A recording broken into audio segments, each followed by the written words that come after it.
I've wanted to tell a story about acting for a very long time. About truth and illusion. Our sermon is going to be about truth and illusion. The truth is, in order to find each character, I've had to put a little bit of me in them and find a little bit of them in me. I've lived in the illusion almost as much as I've lived outside of it. I have behaved poorly. I have behaved bravely. I have behaved bizarrely to some. I deny none of this and have no regrets because I've lost and found parts of myself that I never knew existed. And I am blessed.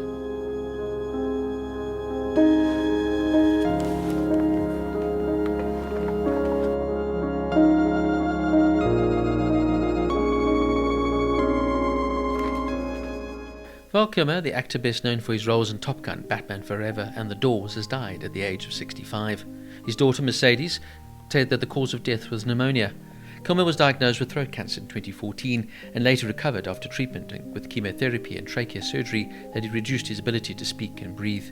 Born in Los Angeles in 1959, Kilmer's parents were divorced in 1968 when he was 8 years old. Subsequently, in 1970, his mother remarried. In 1977, Kilmer's younger brother Wesley, who had epilepsy, drowned in the jacuzzi at just the age of 15. He attended Chatsworth High School with Kevin Spacey. He also became the youngest person at the time to be accepted into the Juilliard School's drama division, where he was a member of Group 10 alongside the likes of Kevin Bacon and Sean Penn. Kilmer would decline a role in Francis Ford Coppola's 1983 film The Outsiders, as he had prior theatre commitments. In 1983, Kilmer self-published a collection of his own poetry entitled My Eden's Afterburns that included poems inspired by his time with Michelle Pfeiffer, who'd acted alongside him in one or two after-school specials. His big break, though, however, would come when he received top billing in the comedy spoof of spy movies, namely Top Secret. Kilmer would also sing all of his songs in the film and released an album under the film character's name, Nick Rivers. In 1985, after backpacking through Europe, he would play the lead character in Real Genius before landing the role as Iceman in the 1986 box office smash hit Top Gun. You're everyone's problem. That's because every time you go up in the air, you're unsafe. I don't like you because you're dangerous. That's right. Ice, man. I am dangerous.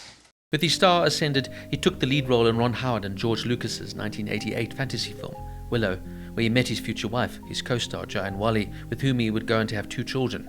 The pair would divorce in 1996. Oliver Stone would cast him as Jim Morrison in the biopic The Doors. Kilmer would then memorize all the lyrics to all of lead singer Morrison's songs prior to his audition and sent a video of himself performing some of the Doors songs to Stone. Stone was not impressed with the tape, but Paul A. Rothchild, the original producer of The Doors, said he was shaken by it and suggested that they record Kilmer in studio. After Kilmer was cast as Morrison, he prepared for the role by attending Doors tribute concerts and reading Morrison's poetry. He spent close to a year before production dressing in Morrison-like clothes and spent time at Morrison's old hangouts along the Sunset Strip. His portrayal of Morrison was praised by members of the Doors and noted that Kilmer did such a convincing job that all had trouble distinguishing his voice from Morrison's. Paul Rothchild played Kilmer's version of The End for the band's guitarist Robbie Krieger, who was blown away by the performance. However, Doors keyboardist Ray Manzarek was less than enthusiastic with how Morrison was portrayed in Stone's interpretation. Kilmer then would also land roles as Elvis Presley in True Romance and as Doc Holliday in the western Tombstone. It was this performance that landed Kilmer the biggest role of his career, that of Bruce Wayne Batman in Batman Forever.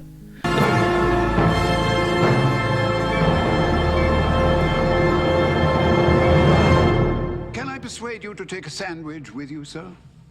I'll get drive-through. The film received mixed reviews, but it was a box office hit, and Kilmer became a huge star, able to demand millions of dollars for his roles. He did not return, however, as the Caped Crusader for the next film in the series, Batman and Robin, and instead took roles as Simon Templar in the reboot of The Saint, a film he was reported to be paid $6 million for, but he welcomed as he got a chance to play multiple characters. Are you an artist? Just a traveler searching for purity. What do you search for? Energy. Yes. Have you ever been on a long journey? No, not really. Perhaps I'll take you to my home in Africa. You should experience the energy of where all life began.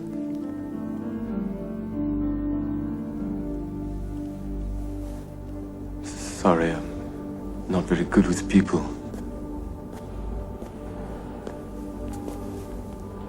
He would also star in Michael Mann's Heat, considered a modern classic, alongside acting greats Al Pacino and Robert De Niro, and then also would star in the poorly received The Island of Dr. Moreau, alongside Marlon Brando. He would go on to voice the character of Moses in The Prince of Egypt in 1998. But after another box office disaster in 2000, namely Red Planet, Kilmer took roles in smaller films with lower profile. In 2005, he was cast opposite Robert Downey Jr. in Shane Black's directorial debut, the crime comedy Kiss Kiss Bang Bang. In 2012, he starred in the one-man show Citizen Twain, in which he played the writer Mark Twain. In 2017, he briefly appeared in Terrence Malick's music industry drama Song to Song.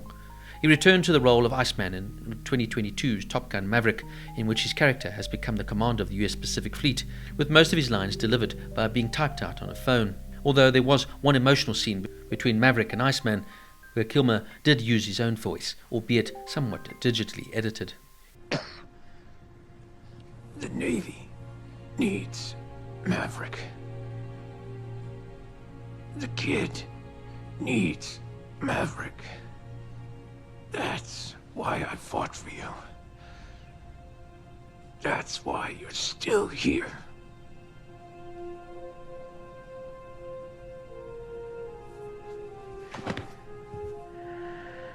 Thank you, Ice, for everything.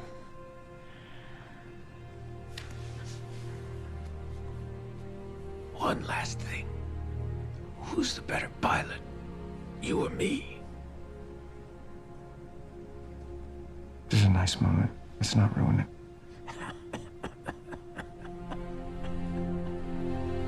Kilmer, though, was well known for falling out with directors and castmates on set. Joel Schumacher, who directed him in Batman Forever, said, "I pray I don't work with Kilmer ever again. We had 2 weeks where he did not speak to me, but it was bliss." Marlon Brando, his co-star on The Island of Dr. Moreau, reportedly told him, "You are confusing your talent with the size of your paycheck." While that film's director, John Frankenheimer, was quoted as saying, "I don't like Val Kilmer, I don't like his work ethic, and I don't want to be associated with him ever again." However, despite the feuds, his ability was respected.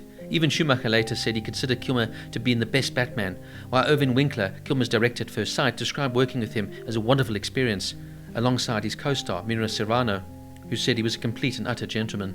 "Some people expect an actor to be like a wooden Indian," Winkler would add, "to do what he's told and never open his mouth, but Val had lots of great ideas, and he should have been listened to more." Kilmer was in many ways a method actor. While filming Tombstone, he filled his bed with ice to mimic the feeling of dying from tuberculosis, and while playing the Doors frontman, he wore leather pants all the time and asked his castmates and crew to only refer to him as Jim Morrison. Kilmer's Tombstone co-star Marco Bean said, "People ask me what it's like to work with Val Kilmer. I don't know, I never met him, I never shook his hand. I know Doc Holliday, I don't know Val." In later years, Kilmer became more engaged in politics and said in 2009 that he was considering running to be governor of New Mexico, where he lived. Kilmer was a proud Christian Scientist and was also an avid musician. Kilmer would also have a 2-year relationship with Cher in the 1980s, even though she was 13 years older than him. He was also known to have dated Angelina Jolie and Daryl Hannah at different points. Kilmer is survived by his 2 children, Mercedes and Jack.